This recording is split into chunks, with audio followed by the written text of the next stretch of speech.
पहली जुलाई से HDFC bank में एचडीएफसी लिमिटेड का मर्जर इफेक्टिव हो चुका है। जी हाँ, यह मर्जर देश के कॉर्पोरेट सेक्टर का सबसे बड़ा मर्जर है। इस मर्जर के बाद जेपी मॉर्गन, आईसीबीसी और बैंक ऑफ अमेरिका के बाद एचडीएफसी बैंक दुनिया का चौथा सबसे बड़ा बैंक बन चुका है। मर्जर के बाद जो नई कंपनी बनी है वो देश की सबसे बड़ी फाइनेंशियल सर्विसेज फर्म बन चुकी है। ये मर्जर उतना आसान था नहीं जितना दिखता है या जितना आसानी से पूरा हो चुका है। और इस मर्जर को पूरा करने में दो लोगों की बेहद खास भूमिका रही और इस मर्जर का आर्किटेक्ट माना जाता है दीपक पारी साहब को और इस मर्जर का मिस्त्री माना जाता है केके मिस्त्री साहब को। इन दोनों का रोल काफ़ी अहम था।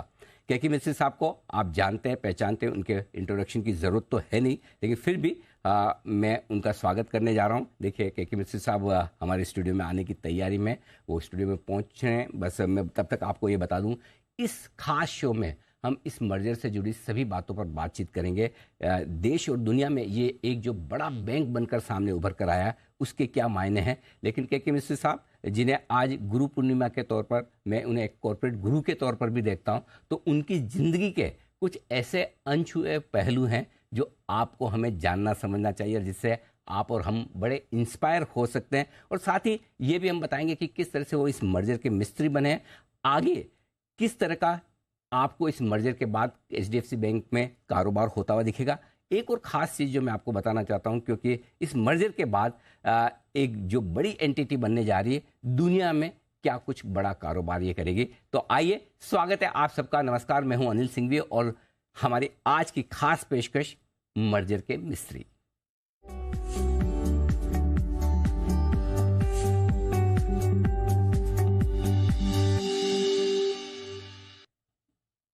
आज स्टूडियो में एक ऐसे खास मेहमान है मेरे साथ जो हिंदुस्तान में second most valued corporate director है। जी हाँ, जिन कंपनियों के बोर्ड पर, जो लिस्टेड कंपनियों के बोर्ड पर या अनलिस्टेड कंपनियों के बोर्ड पर वो लिस्टेड है, 28.5 लाख करोड़, जी हाँ आपने सही सुना, 28.5 लाख करोड़ के आसपास का वैल्यूशन है। और अनलिस्टेड कंपनियों को जोड़ दें तो शायद ये 30 लाख करोड़ और पता नहीं किसके पार पहुंचेगा।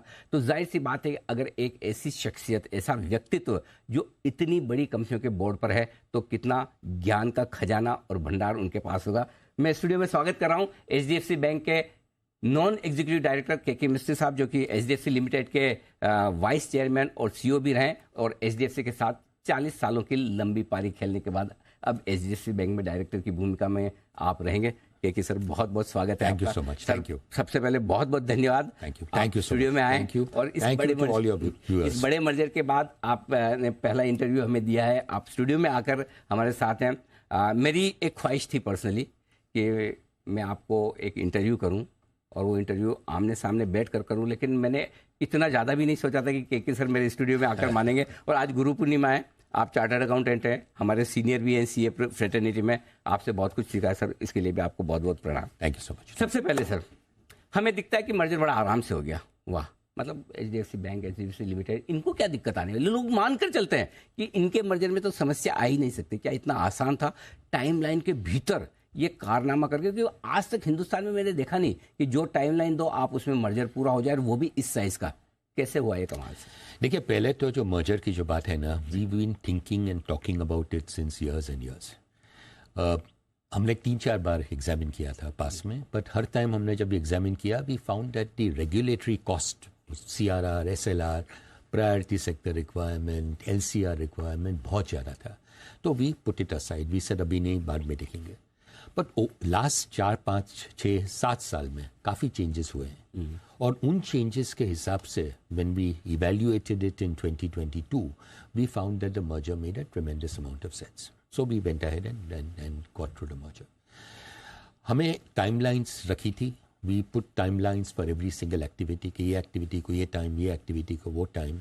हमने इंटीग्रेशन कमिटी सेटअप की, several integration committees, हर एक फंक्शन के लिए integration committee, people from HDFC, people from bank, and these committees kept meeting periodically, regularly. और जैसे ये committees मिलती रही, they would come out with whatever suggestions, thoughts, issues, and then those would be discussed in a central committee. तो एक central committee भी set up Okay. HDFC में से 3 जन, HDFC बैंक में से 3 जन, and that's how it progressed. तो प्रोसेस तो ऑनेस्टली क्वाइट स्मूथ गया. थोड़े थोड़े हिकअप्स यहाँ आते हैं, एचआर में थोड़ा हिकअप आता है, थोड़ा थोड़ा, इट्स वेरी वेरी मैनेजेबल. जी जी. बट हमारे केस में इंटीग्रेशन इतनी चैलेंजिंग नहीं थी जितनी दो बैंक्स में होती है. ओके. क्योंकि एचडीएफसी की एक ही प्रोडक्ट थी, हाउसिंग लोन्स. राइट. और एचडीएफसी बैंक की बाकी की सब प्रोडक्ट्स. करेक्ट. और एचडीएफसी बैंक को हाउसिंग की जरूरत थी, एचडीएफसी को अदर प्रोडक्ट्स की जरूरत थी. राइट. तो इसके हिसाब से the merger made tremendous amount of sense. And every employee of HDFC, हर एक आदमी, other than people who cross a certain age and therefore can not be in the bank like me, everybody in HDFC will move to the bank. So there is not one single person who will not get a job in. नहीं, आप भी board पर तो होंगे ही और non executive capacity में है, लेकिन है. और सर आपका इतना लंबा अनुभव है, उसकी ज़रूरत तो क्या एचडीएफसी बैंक के, हिंदुस्तान के कई सारे कॉर्पोरेट्स को डेफिनेटली है. लेकिन ये एक आम इन्वेस्टर ये जानना चाहता है कि इस मर्जर से आप ऐसा क्या हासिल करेंगे, ऐसा क्या काम करेंगे जो एचडीएफसी बैंक और एचडीएफसी लिमिटेड अलग अलग होकर नहीं कर पा रहे थे और अब साथ होकर कर पाएंगे. ठीक है. तो अभी इश्यू क्या था कि एचडीएफसी बैंक को भी हाउसिंग लोन्स, एचडीएफसी बैंक के कस्टमर्स भी आके उनको बोलते थे कि मुझे हम हाउसिंग लोन चाहिए जी. पर एचडीएफसी बैंक के पास हाउसिंग लोन का प्रोडक्ट नहीं था. So they would collect the application form, they would send it to us. HDFC Limited would do the credit appraisal, legal appraisal, technical appraisal. HDFC Limited would decide कि इसको loan देनी है, नहीं देनी है, अगर देनी है तो कितनी amount, how much amount it should be, disbursement कभी करनी चाहिए, and then the loan would get disbursed. And then after a year, the bank would have a right to buy back up to 70% of those loans. On those 70% of the loans, HDFC would continue servicing those loans and continue getting a fee for it. So थोड़ा product थोड़ा इतना straightforward नहीं था. And we used to go to shareholders every year and take shareholder approval. वो तो कोई problem, दिक्कत नहीं थी. Also, HDFC Bank has so many customers, 80 million customers. Out of that, only 5% have taken loans from other banks and 2% have taken loans from HDFC. So only 7% have taken housing loans. 93% ने loan ली नहीं है. तो आप देखो कितनी cross sell opportunity. Correct. हमारे भी customer base अगर आप देखेंगे तो हमारे बहुत से ऐसे कस्टमर है, बहुत मतलब बहुत, 50% से ज़्यादा, 70% के करीब, जिन्होंने एचडीएफसी बैंक में अकाउंट बैंकिंग नहीं किया. अभी many of these customers are people who are very happy with us, जिनको हमने सर्विस प्रोवाइड की है. We help them, hand held them through the process of buying house. आज नहीं, कल नहीं, 10 साल, 20 साल, 25 साल पहले. तो दे, और if you go back to all these customers and say देखिए अभी हम एक एंटिटी है, why don't you shift your savings account, current account, demat account, credit card, etc., to HDFC Bank, I think we will meet with a lot of success. So cross sell की जो opportunity है वो तो बहुत ही बड़ी opportunity. Investors के लिए कुछ 2-3 चीज़ें मैं जानना चाहूँ. जैसे फॉर एग्जांपल आपने कहा कि अब चूंकि अब एचडीएफसी बैंक बन जाएगा, तो क्या मर्जर के बाद एचडीएफसी बैंक डीलिस्ट होकर वापस रीलिस्ट होगा या यही चलता रहेगा? नहीं, चलता रहेगा. कोई उसमें कोई दिक्कत नहीं. HDFC Limited will get delisted at some point. 13th, I think, is the 13 July. Right. 13 July. Will get delisted at that time, and then the shareholders will be able to trade in shares of HDFC Bank. और HDFC bank का sir किस तरह से organisation structure रहेगा इस merger के बाद? क्या कुछ बदलाव होगा? तो हमारे यहाँ से जो सीनियर लोग हैं, they will go in the bank. Board पे there will be 3 people from HDFC. जो रेनू मेरी जो कलीग है वो तो पहले से ही बोर्ड पे थी. She will continue on the board. I will join the board of the bank. मेरा एक और कलीग है रंगन करके, वो हमारा एग्जीक्यूटिव डायरेक्टर है. He will join as an executive director in the bank. Okay. तो रेनू और मैं will be non-executive directors, क्योंकि we will be crossing that threshold age. And Rangan will be on the executive board. Plus हमारे जो senior लोग हैं, हमारे काफ़ी senior लोग हैं, they will go on a very senior role within the bank. आजकल सर वो बड़ी फ्लेक्सिबल होम लोन्स लेने का बड़ा फैशन है. तो जो भी एचडीएफसी लिमिटेड के कस्टमर्स हैं वो अगर देखते हैं कि हमारी रेट्स कम ज़्यादा कैसे होंगी, तो अब ये सारी रेट्स एचडीएफसी बैंक से डिसाइड. बिल्कुल. तो बस वहाँ से आपको पता चल जाएगा कि रेट्स बढ़ रही है, घट रही है. एक बड़े ट्रेंड की शायद आपने शुरुआत की है. वैसे तो मैं ट्रेंड के बारे में बताऊं कि सर आपने अपनी ज़िंदगी में इतने नए नए फाइनेंशियल प्रोडक्ट्स निकाले हैं. मतलब वो इक्विटी वारंट से लेके जीरो कूपन से लेके परपेचुअल, मुझे पता नहीं कितने कितने नए इनोवेशन आपने फाइनेंशियल प्रोडक्ट्स में किए. लेकिन एक ट्रेंड नया जो आपने शुरू किया, आपको शायद पता भी नहीं कि इसकी शुरुआत होगी, कि एनबीएफसी और बैंक का मर्जर. राइट. क्या ये पहला एक बड़ा केस है जो आया? क्या आपको इंडस्ट्री में अब लगता है और भी कई सारे बैंक्स ऐसी होंगी, कई सारी एनबीएफसी ऐसी होंगी जो बैंक्स के साथ मर्जर करना पसंद करेगी, और एनबीएफसी के लिए थोड़ा फ्यूचर में स्टैंड अलोन बिजनेस करना मुश्किल होगा? नहीं, मेरे हिसाब से वो सही नहीं है। ओके। मेरे हिसाब से NBFCs have a great future. Genuinely, मेरे हिसाब से there is a tremendous future left for NBFCs. Okay. Because NBFCs cater to a segment of the market जहाँ banks नहीं cater करते। और NBFCs की एक स्पेशलिटी होती है, एक पर्टिकुलर प्रोडक्ट की, हाउसिंग की हो सकती है, कार लोन्स की हो सकती है, गोल्ड लोन्स की हो सकती है, तरह तरह की हो सकती है। सो NBFCs have a specialized role to play and they have an important role to play in the market. HDFC merger का क्या था कि HDFC owned 21% equity in the bank was not doing housing, HDFC was doing housing. So the structure made it imminent at some point a merger would make sense. But for other NBFCs, I don't see any necessity. Some may want to, that is a different issue. There could be a role for some of the NBFCs to merge into banks and get a larger footprint, a larger platform to operate on, but that's left to each NBFC. But NBFCs, believe me, have a big role to play in the Indian economy, in the Indian financial system. Sir, Hindustan में करोड़ों लोगों को HDFC ने घर दिया। मेरे ख्याल से 40 साल पहले जब एचडीएफसी की शुरुआत हुई तब लोग सोचते भी नहीं थे कि हिंदुस्तान में एक ऐसी इंस्टीट्यूशन की ज़रूरत है, कॉरपोरेशन की ज़रूरत है जो लोगों को घर दे। लेकिन एक बहुत बड़ा दूसरा पहलू है जो बहुत सारे लोग शायद जानते नहीं हैं। हिंदुस्तान में कोई भी बिल्डर शायद ही बड़ा बना हो एचडीएफसी लिमिटेड से लोन लिए बगैर। और मुझे याद है जब मैं अपना पहला घर खरीदा था तो मैं जहाँ भी जाता था, जहाँ ये दिखता था कि ये प्रोजेक्ट एचडीएफसी अप्रूव्ड है, एक अलग तरह का कॉन्फिडेंस आ जाता। अच्छा, एचडीएफसी ने अप्रूव किया, मतलब ये बिल्डिंग बनेगी, घर बनेगा और बिल्डर चोर नहीं है। ये एक माइंड सेट होती थी। कंस्ट्रक्शन फाइनेंस में जो काम एचडीएफसी लिमिटेड ने किया है, जाहिर सी बात है बैंक बनने के बाद बैंक के पास वो फ्लेक्सिबिलिटी नहीं रहेगी, तो वो एक स्कोप क्या दूसरी कंपनियों के लिए, एनबीएफसीज के लिए खुल रहा है? देखिए, जो एनबीएफसीज के जो गाइडलाइंस है, जो रूल्स है, जो रेगुलेशंस है और जो बैंक्स के जो रेगुलेशन है, उसमें थोड़ा फर्क है। It's not very very different. HDFC bank and any other bank can do construction finance. आप हाउसिंग के लिए प्रोजेक्ट को बिल्डर को लोन दे सकते हैं with in your risk appetite, all that. HDFC bank will do construction finance. ऐसा नहीं है कि HDFC bank will not do construction finance. But जो हाउसिंग फाइनेंस की जो रूल्स होते हैं उसमें थोड़ी ज़्यादा फ्लेक्सिबिलिटी रहती है। That flexibility now, I guess another NBFC will have to come in and take that role. But let me correct you, HDFC Bank will, I repeat, will continue to do construction finance loans. Okay, वहाँ पे भी ये रहेगा, banking regulation रहने वाले। कई सारे बड़े इंस्टीट्यूशंस बनाए हैं, खाली ऐसा नहीं कि आपने एचडीएफसी बनाकर आप रुक गए। बैंक बनाया, mutual fund, insurance, securities business, even trading में आपने एजुकेशन में बड़ा कि अभी स्टेक आपने बेची है। सर, ये क्या इसके पीछे थॉट प्रोसेस है? क्योंकि आपने तो दीपक पारेख सर के साथ लंबा काम किया है। कैसे आप ये सोचते थे कि एक इसके बाद एक के बाद एक, और वो भी हर एक इंस्टीट्यूशन ऐसी बनी है जो अपने सेक्टर की लीडर है? ये करना आसान काम नहीं, राइट सर? नहीं, हमारा विजन क्या था शुरू में? पहले तो टिल 1992 तो Indian economy was very closed. 1992 में इकोनॉमी थोड़ी ओपन होने लगी थी। challenges to the economy faced at that time. And then the economy was opened up, banking was allowed. हमने 1994 में बैंक शुरू किया. Then in 2000 insurance sector was open, so we started life insurance, then general insurance, asset management, education finance, real estate fund, वो सब हमने बनाया. तो हमारा विजन क्या था कि HDFC as a brand, HDFC, not limited, not bank, not life, nothing. HDFC as a brand should be available for every single financial service product that is available in the country. That was our vision. And our vision also was कि कोई भी company के अंदर we should be in the top 3.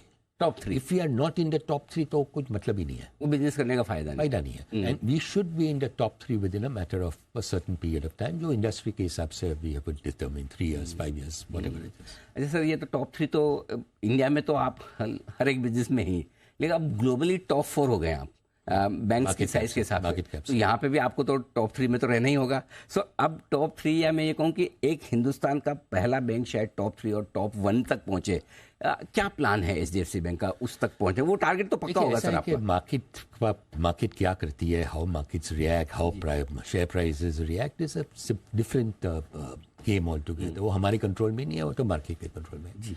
Our job at the bank will be that we will continue the growth. The growth momentum in India is strong.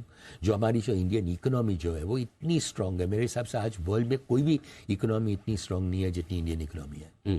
और हमें पूरी complement देनी चाहिए गवर्नमेंट को जिन्होंने इतनी सारी मेजर्स की है, इतने सारे रिफॉर्म्स लाए हैं. आरबीआई ने जिन्होंने पूरे कोविड टाइम में इंडस्ट्री को इतना सारा सपोर्ट किया विदाउट लेटिंग इन्फ्लेशन गो ओवरबोर्ड.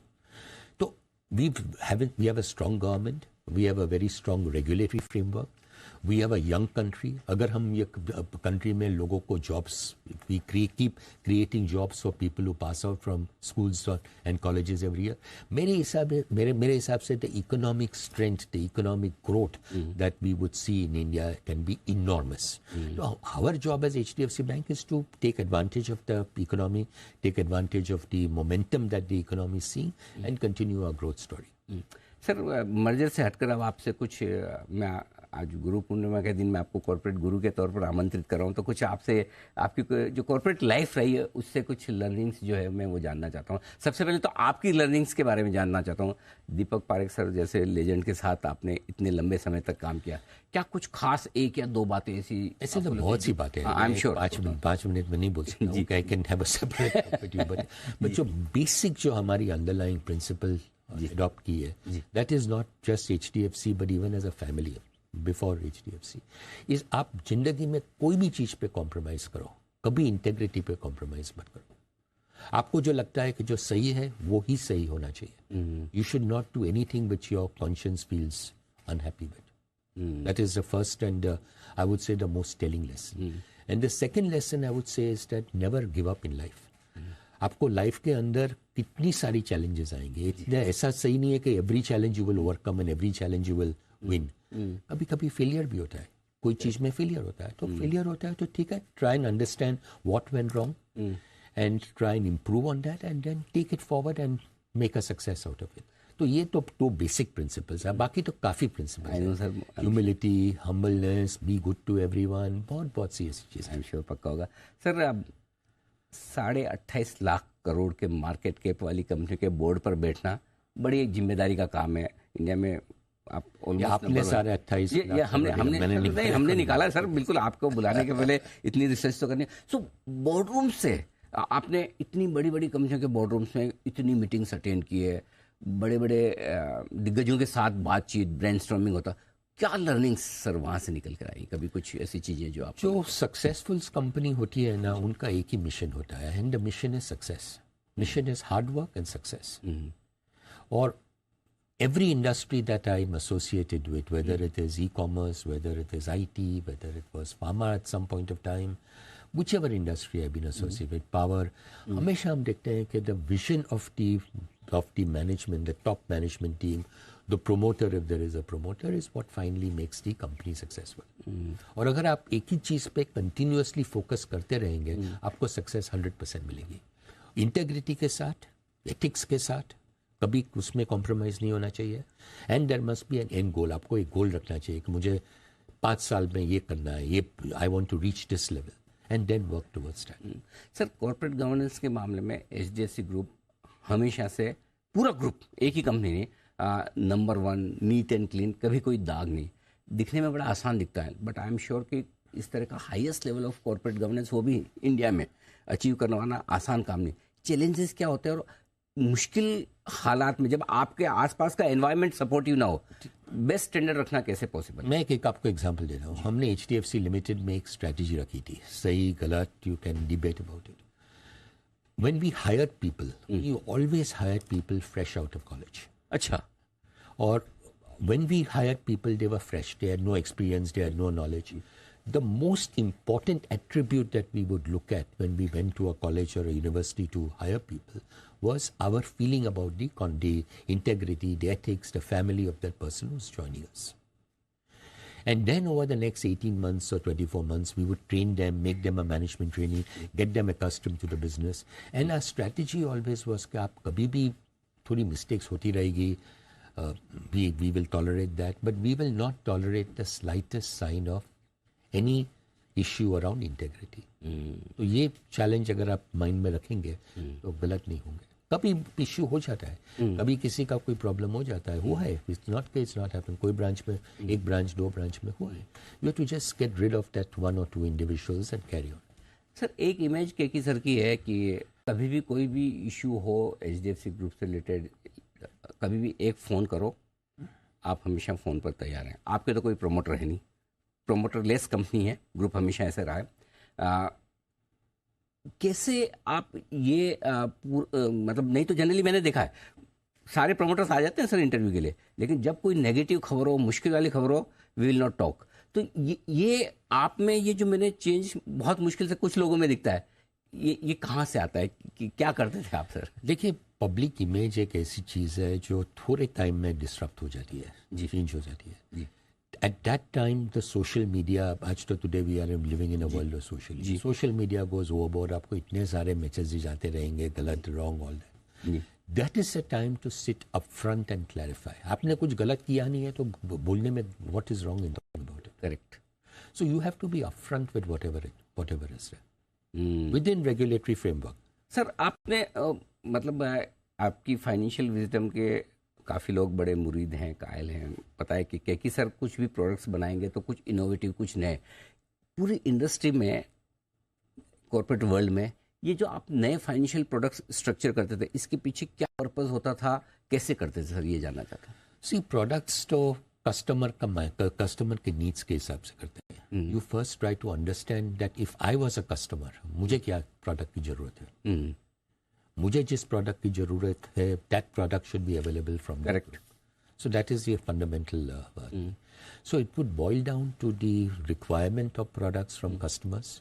उसके लिए आपकी थोड़ी रिसर्च होनी चाहिए, आपके you have to have feedback from the market, और उस हिसाब से आप प्रोडक्ट बनाइए। अभी for example I give you, HDFC limited was a housing finance company, not a bank. जी।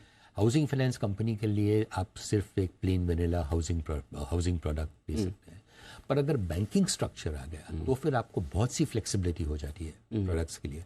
आप अगर यूके में गए, यूएस में गए, एडवांस कंट्रीज में गए, there is what is called a mortgage cum account products, savings account product. तो आपके एक अकाउंट से दूसरे अकाउंट में ट्रांसफर होती है। HDFC में हम नहीं कर सकते थे क्योंकि we couldn't have the bank. कभी शायद आई डोंट नो, शायद 3 साल, 5 साल, 10 साल के बाद the bank can consider doing that. ऐसे प्रोडक्ट फ्लेक्सिबिलिटी जो बैंक के स्ट्रक्चर के अंदर होती है, वो हाउसिंग फाइनेंस कंपनी के स्ट्रक्चर में। आई एम श्योर वो सर आपकी ब्रेन है तो कुछ ना कुछ ऐसे नए प्रोडक्ट्स बनेंगे। लेकिन हम आज आपके लिए एक सरप्राइज है सर हमारे पास में। मैंने कुछ आपके लिए रैपिड फायर क्वेश्चंस रखे हैं। अच्छा, आपकी इजाज़त है तो पूछूं? हाँ, पूछ लीजिए। क्योंकि मैं आपकी मर्जर की बात कर चुका हूँ, आपकी कॉर्पोरेट यात्रा की बात कर चुका हूँ। अब थोड़ी सी ना केकी सर की पर्सनल लाइफ पे भी थोड़ी बात करते हैं। ये तो मुझे पता है कि आपको क्रिकेट बहुत पसंद है। सो क्रिकेट में क्या पसंद है sir? Batting, bowling? I am sure मैं तो बॉलर था। अच्छा, मैं तो शुरू में मैंने started my career as a young boy used to be a leg spinner. अच्छा। अभी आप लेग स्पिनर बोलते हैं तो आपको you have to toss the ball, right. तो when you are short and you are playing against batsman who are short, it's okay. But जैसे people started growing bigger and bigger, you bowl, top the ball and bowl, the batsman would come out and hit you. So then I converted into a fast bowler, medium fast bowler. Medium fast. So I used to be a medium fast bowler. I used to have great admiration for a few players. Ajit Wadekar, Sachin Tendulkar, Farooq Engineer. These were my, Sunil Gavaskar. These were my favorite cricketers as I was growing up.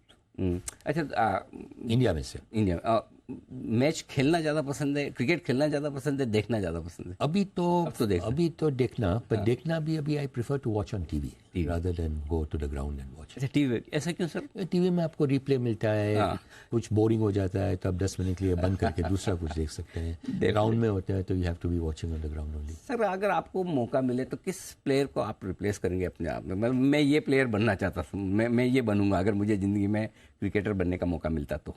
Bowler का, because I was a bowler in any capacity, any capacity then Sachin Tendulkar. Lovely. लेकिन cricket के साथ आपको एक और sports बड़ा पसंद है, बॉक्सिंग। तो क्रिकेट और बॉक्सिंग दोनों में से एक चूज करना हो तो? I think cricket. Okay. See, boxing में क्या है, boxing was good in college days, but college days में फिर at the end of the college period I left boxing. Music का आपको शौक है? Old Hindi film songs, not music, All Hindi film songs. All Hindi All films. Hindi film songs. That's it. Whether it is Rafi, whether it is Kishore Kumar, whether it is Mahindra Kapoor, whether it is Hemant Kumar, whether it is Mukesh. लगभग सारे हैं। हाँ। बस सब तो वो ज्यादा लता, पसंद है या बारिश आशा, में बालकनी में बैठ के चाय पकौड़े? बकोरे तो मैं खाता नहीं हूँ। तो फिर ये बहुत क्लियर है। चाय ड्रिंक यस। आपने अपने जवानी के दिनों में थिएटर भी किया है, राइट? एक्टिंग भी की है? थोड़ी बहुत बहुत कम। लेकिन आप मुझे पता चला कि जब से करियर में आ गए तो फिर थोड़ा आपको एक्टिंग के बजाय करियर की तरफ ज्यादा फोकस किया, राइट? बिल्कुल 100। तो अगर आप कॉलेज डेज में, हाँ, अगर आपको मौका मिले एक्टर बनने का तो कौन सा एक्टर बनना पसंद है आप कॉमेडी। कौन वो एक्टर है जो आप बनना चाहेंगे ऐसा?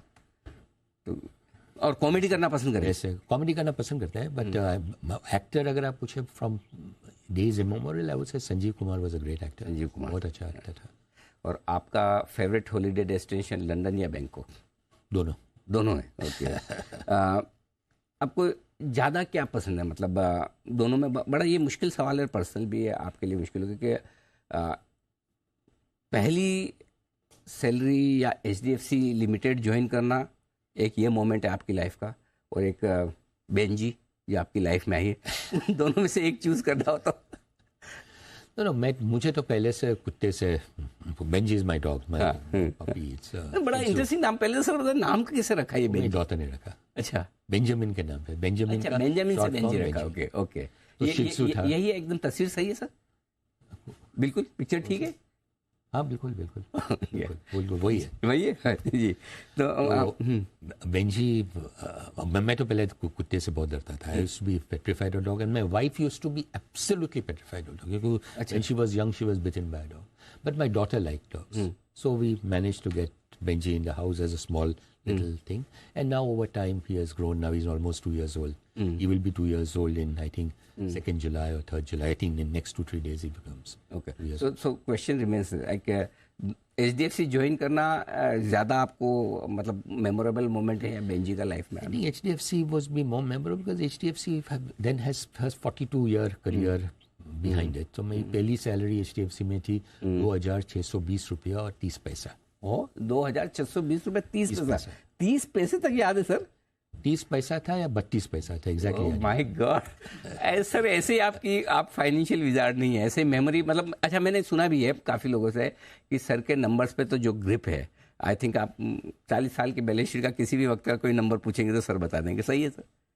काफ़ी हद तक नंबर्स का मेरा थोड़ा ये है, I am good at numbers but I am not good at faces. I'm not good at names, but I'm very good at numbers. But I thought that's a childhood thing. CA होने का ये तो बड़ा फायदा है। तो sir मैं show खत्म करूंगा, लेकिन आखिरी सवाल में सबसे मुश्किल सवाल लास्ट में रखा है, इसलिए रखा है कि ताकि आपको कहीं बुरा लगे तो आप बीच में शो खत्म करें। तो अब ये बताइए सर, आप ज़्यादा प्यार किससे करते हैं, अपनी वाइफ से या बेंजी से? नहीं, वाइफ से। वाइफ से। क्योंकि बेंजी को तो पता भी नहीं चलेगा ना। आपने उनका नाम नहीं भी लिया तो नाराज नहीं होंगी। बिल्कुल। Thank you so much sir. क्योंकि सर बहुत धन्यवाद आपका, शुक्रिया सर, आप स्टूडियो में। Thank you and all the best to your audience. Sir बिल्कुल, और जिस तरह से अब तक आपने इतना बढ़िया काम हमारे देश की इकोनॉमी के लिए किया है, कॉर्पोरेट वर्ल्ड के किया है, आप बहुत सेहतमंद रहें, आप बहुत लंबी उम्र हो, और आप इसी तरह से कंपनियों के बोर्ड पर लोगों को मार्गदर्शन देते रहें। Thank you so much. Thank you so much. और फिर कुछ एंटरप्रेन्योर करना चाहिए, वो सोचते हैं सर। What next?